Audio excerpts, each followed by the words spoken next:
I think the one thing that we do, and we try to do, is to identify what our assets are. And I think the one thing that Winthrop has going for it, and we're really lucky, is our location. Geographically, like, we are so close to the city of Boston, yet we don't have the same expense.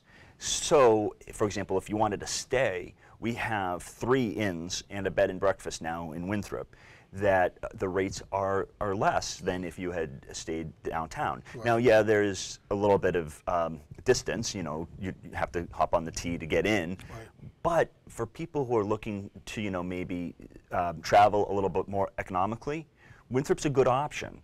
The other thing too is, you know, we do have beaches within walking distance. So, you know, if you are bringing a family, it's a nice way to spend a day if you're not going into the city. We do understand people aren't coming to Winthrop to visit Winthrop necessarily. I mean, but while they're there, they do tend to either go out to eat in town or to spend money in other ways. But Boston's the draw, and we know that, and that's the attraction. So that's one thing that we're really starting to key in on, is that, you know, looking at what we have as far as advantages go, and that's one of them. And it's starting to catch on, especially, you know, travelers from Europe. Right. They seem to be more willing to stay in places on, well, for lack of a better term, the outskirts. Right. They don't necessarily need to be right in the heart of the city. I mean, there's some, it's not like one is better than the other, it's just, it's the thing that maybe sets us apart a little bit.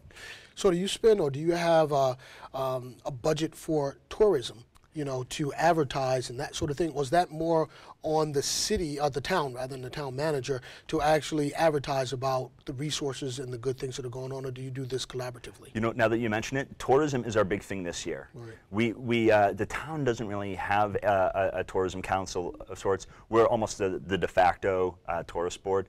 So this year, as a matter of fact, we put that as one of our top priorities.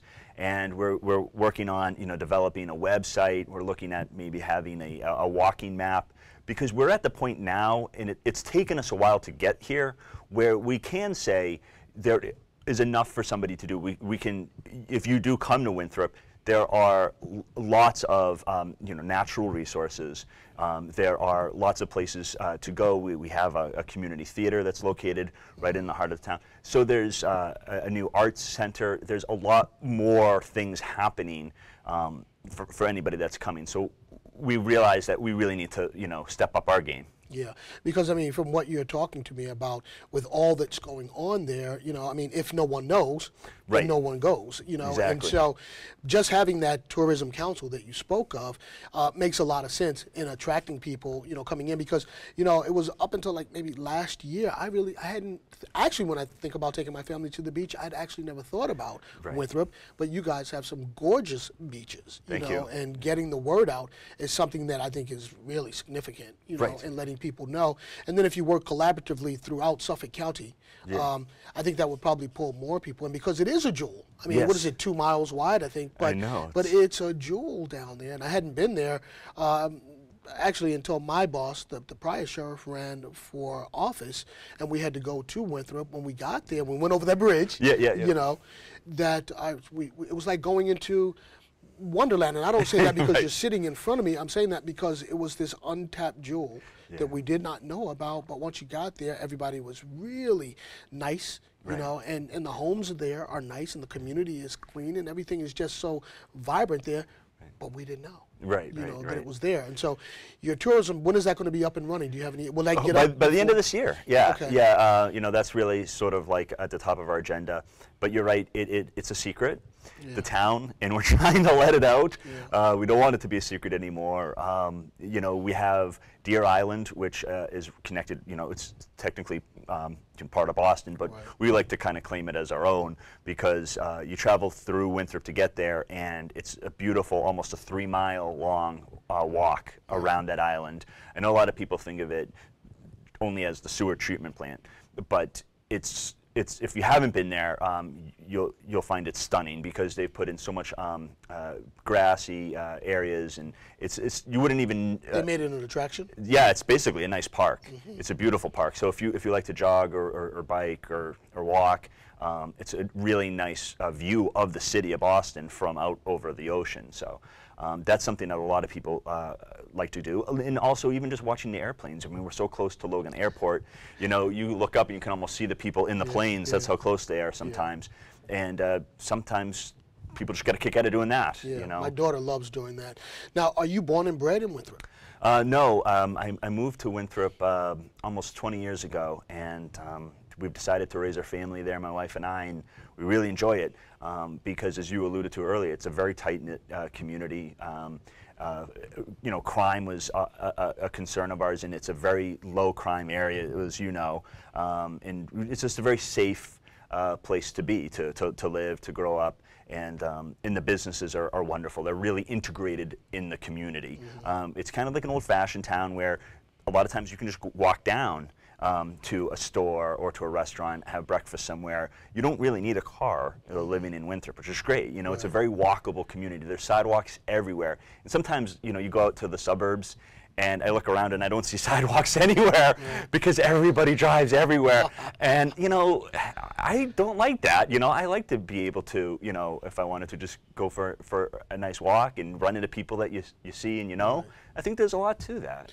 When you talk about families, talk to me about the your education system out there. Do you have good schools? Do you have elementary, middle schools, high schools? What do you have out there in the way of education? I think we have a very good school system. In fact, we have 2 fairly new elementary schools that were built not too long ago, and there's a proposal right now to build a new combined middle and high school. That'll of course have to go to the voters, they'll have to approve it, but they're working on you know, putting in a new facility. The combination of the middle high school does seem to make sense because it's a small town, you know, to have 2 separate schools probably isn't necessary, where you can sort of share a lot of like the common spaces. So that's where we're at now, but the people in the community, especially the businesses, support the schools to such a degree, you know, whether it's not just sports, but so many extracurricular activities, the PTAs. I mean, it's, you know, I always look at the businesses as being the lifeblood of any community, and so when people do support their local businesses, I think it's good for them to know that when they do that, that money is coming back into their community in so many ways. Whenever you see like a raffle or like a youth sports team, I mean, there's always businesses there behind that, donating, contributing, and making those things happen. So it's so important, I believe, to, you know, really support those local businesses, because there's a multiplier effect. That those are dollars that when you spend locally, stay locally. Exactly. You know? And that's the important thing, keeping those dollars staying locally. We only have a few minutes left, Eric. Tell me about the cruise. I know you guys do a big cruise out there. What's that all about? It's awesome. You know, we have a new town pier. It's only been a couple years old, and with that, you know, we've been doing a cruise with a really beautiful vessel from Boston Harbor Cruises, and it departs from Winthrop. We do a tour of Boston Harbor and comes back to Winthrop, and it's a lot of fun. We do that in August. Also with the new town pier, a service that has just started up is a ferry service that the town of Winthrop has that takes people into Rose Wharf in Boston, the commuters, you know, for like mornings and after work. It drops people right off in the financial district, and they also have service that goes to the Harbor Islands. So Winthrop's a nice little launching point now to get on the ferry for either of those places. And finally, if folks want more information about what's going on down there, the Chamber of Commerce, how do they get in touch? You know, our website's winthropchamber.com. You know, we're always updating that with events and things. Discoverwinthrop.com is more of a touristy brochure, if you will. That's, if you want a nice overview of the community, that's a good place to check. Okay, well look, thanks for coming on today. Really appreciate all the information, and good luck with the spring and the summer and all that's going on, and once you get your tourism stuff up and running, we'd love to have you back on just to talk about how successful that is, okay? All right, well, it was a pleasure being here, Sheriff. Thank you so much. Thanks a lot. All right, folks, that's it. We're out of time. We're out of here. We'll be back again next week. So until then, you take care of yourself, and we look forward to seeing you again soon. Bye-bye now.